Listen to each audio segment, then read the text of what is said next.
It's July 1961. The temperature in Kuwait is soaring past 118 degrees, and the heat isn't just in the air. Iraq has threatened invasion, with MiG-15 and 17s clawing at the Kuwait border, engines howling, hungry for a fight.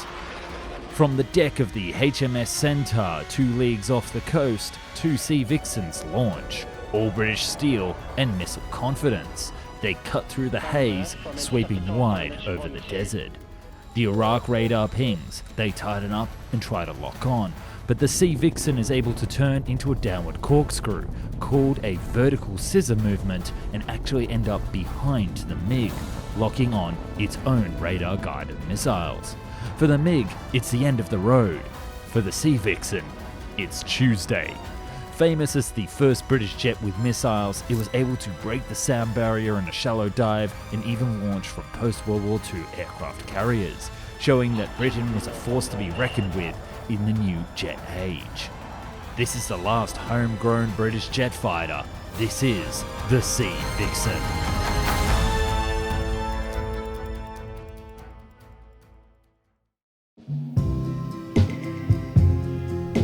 By the late 1940s, Britain knew its naval fighters were falling behind. Gone was the age of propellers, and straight-winged jets like the Sea Hawk were fine for now, but the Soviets weren't going to stay slow forever. The Admiralty needed something new, faster, longer ranged, all-weather, something that could carry missiles, intercept bombers, and land safely on a carrier deck at sea. So de Havilland got to work. They started with the Vampire and the Venom, 2 nimble fighters with a single central fuselage and twin-tail booms powered by the new jet engine. These would become the basis for the next leap, a 2-seater radar-equipped missile-armed interceptor for the Fleet Air Arm. The second crew member was needed for those new onboard radars and missile systems.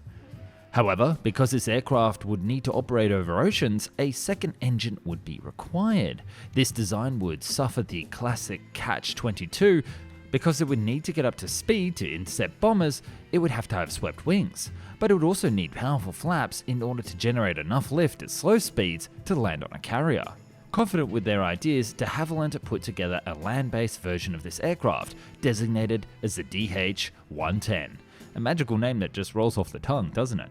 The British military were sufficiently impressed with the design that not only did the Navy's Fleet Air Arm request 4 prototypes, but 9 DH-110 prototypes were ordered for the RAF, together with 4 of the competing Gloucester Javelins. By early 1949, the DH-110 design was expected to be adapted to fulfill 4 requirements: the Navy fighter, a long-range RAF fighter, a naval night fighter, and a naval strike aircraft to hit ground targets. De Havilland was mightily pleased. However, they were less pleased when the Royal Navy chose to go with the de Havilland Sea Venom instead, a cheaper, quicker option based on an existing design. It wasn't perfect, but it could fill the gap as jet-powered night fighter to replace the older piston engine types like the Sea Hornet and the Corsair. The RAF, however, wasn't convinced entirely, and they cut down their order down to just 2 prototypes.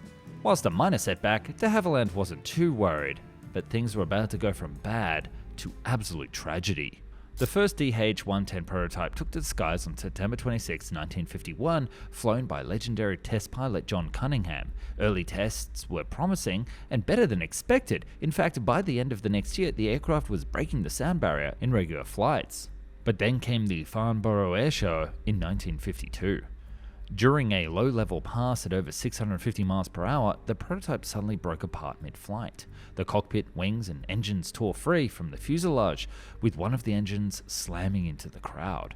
In total, 31 people were killed instantly, and more than 60 others were injured in the crowd. It remains one of the worst disasters in airshow history. The investigation traced the failure to the aircraft's wing leading edge, a section of the structure that had held up fine in earlier jets like the Vampire and the Venom, but at 650 miles per hour in a steep roll, the DH-110 was under far greater stress. The leading edge buckled, the wings tore off, and the rest of the jet just broke apart. From that moment onwards, everything changed. Not just for the Sea Vixen, but for British airshows as well. New safety rules were introduced, and for more than 60 years, no UK airshow would see a fatal accident again. But for de Havilland, it was time to go back to the drawing board.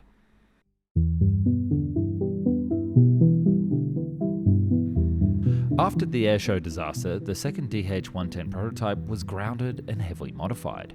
They added an all-moving tailplane, reworked the wing's leading edge, and made the jet much safer, but slower.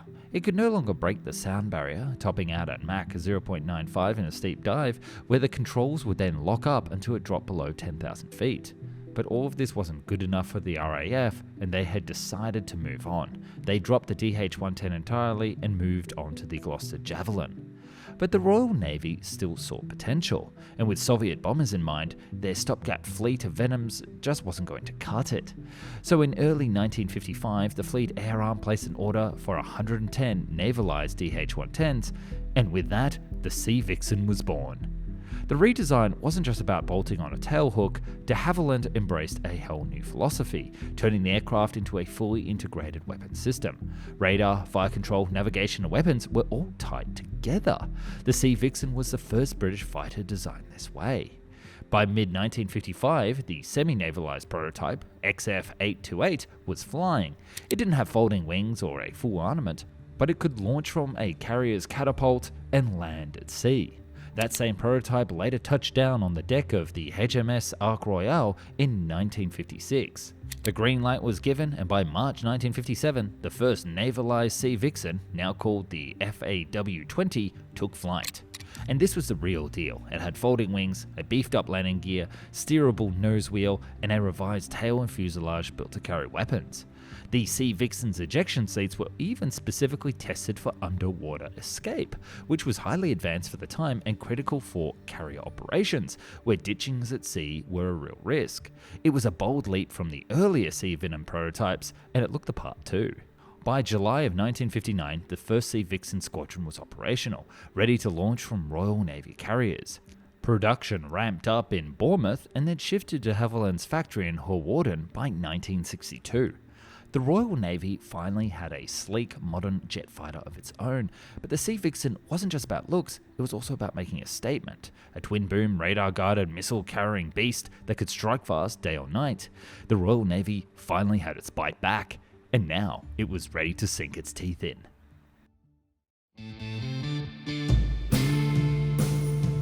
By the early 1960s, the Sea Vixen was prowling the decks of Royal Navy carriers around the world. As part of a plan to streamline all of the serial numbers of production aircraft in Britain, the FAW-20 was redesignated the FAW-1. These early Vixens were a leap forward, but they weren't without their quirks. For one, the cockpit layout was very unique. The pilot sat off to the left under the bubble canopy, while the radar operator, known as the observer, was crammed into a windowless compartment to the right, nicknamed the coal hole. Not exactly a great view, but the observer's position was darkened and located deeper down into the fuselage, improving the visibility of the radar imagery. Still, this layout allowed for a slimmer, more aerodynamic nose that could house the Sea Vixen's powerful radar suite, the AI-18, borrowed from the Javelin, and integrated it directly into the aircraft's missile systems, and those missiles were the real star of the show. You see, the Sea Vixen was one of the first Royal Navy fighters to ditch guns entirely. No cannons, no machine guns, just guided firepower. It was built to fight in the missile age, and it carried 4 de Havilland Firestreak air-to-air missiles, as well as the Red Top missiles later on, but I'll get to that in a second. Those heat-seeking missiles were guided by radar and locked onto enemy aircraft with speed and precision, at least by the standards of the 1960s. For ground attack, the Sea Vixen could also carry bombs and unguided rockets under its wings, and later versions were even wired to carry the Martel missile for anti-radar strikes. The jet's operational debut came during the height of the Cold War tensions in the Middle East. In 1961, Sea Vixens flew over Kuwait in a show of force to deter Iraqi aggression. This was real frontline deterrence, jet fighters screaming off British decks into desert skies, sending a very clear message. Throughout the 1960s, Sea Vixens would also serve in hotspots like Aden, protecting British interests during the messy twilight of the Empire, and they were also on call for fleet air defense, ground attack, and fleet escort missions, a truly multi-role aircraft before that was even a buzzword. But as the 1960s wore on, the limitations of the FAW-1 became more apparent. It was time for an upgrade. Enter the Sea Vixen FAW-2. This was the more definitive version, a sleeker, stretched model with more fuel, more modern avionics, and the ability to carry red-top missiles in place of the older Firestreak. It also featured a larger tail boom and improved wingtip takes for extended range. The FAW-2 could now loiter longer and hit harder, matching the growling demands of carrier operations in an age where jets had to be fast, flexible, and far-reaching. The Sea Vixen FAW-2 entered service in the mid-1960s, and it kept the Royal Navy competitive in the era of supersonic threats. A total of 29 Sea Vixens were newly built for the Royal Navy, and additionally 67 earlier FAW-1s were converted into the 2 standard, bringing the total number of FAW-2 airframes to 86. But it still wasn't perfect. It still lacked that internal gun, and by the late 1960s, it became apparent that jet fighters couldn't just be missile-based. And plus, it wasn't as fast as land-based rivals. That was the trade-off from an aircraft that was built to fly off the deck of a carrier, and its service wasn't without cost. Like many British jets of the era, the Sea Vixen suffered from a tragic accident rate. Carrier landings were unforgiving, and the jet's complex systems and layout could be a challenge for crews. Between its introduction and retirement, over 50 Sea Vixens were lost in accidents, a sobering figure that speaks to the difficulty of naval jet operations in the Cold War era. Even so, the Sea Vixen stood its ground for over a decade, and it was time to think about new variants.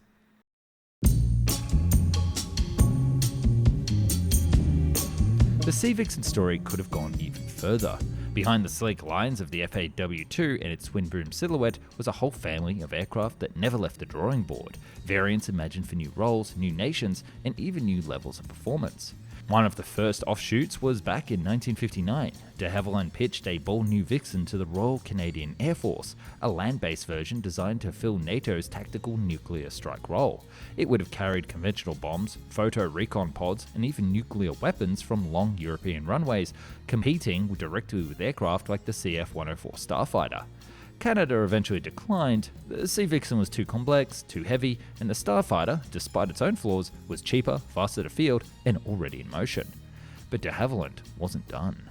Another proposal, quietly circulated around the Admiralty in the early 1960s, envisioned a Sea Vixen powered by a Rolls-Royce spray turbofan, the same engine that would later power the Phantom FG-1. These reheat-capable engines promised more thrust, more range, and even the holy grail, supersonic capability. Some believed this new Vixen could achieve Mach 1.2 in level flight and perform a 4-hour combat air patrol with a combat radius of over 500 miles. It would have carried those red-top missiles with semi-active radar guidance, advanced avionics, and mid-air refueling. It would have been Britain's definitive fleet defender and the version 3.0. And de Havilland was also feeling very bold, with many other test models featuring bizarre tail configurations, V-tails angled forward and backward, tailplanes with strange offsets, asymmetrical boom lengths, all in search of the perfect aerodynamic balance.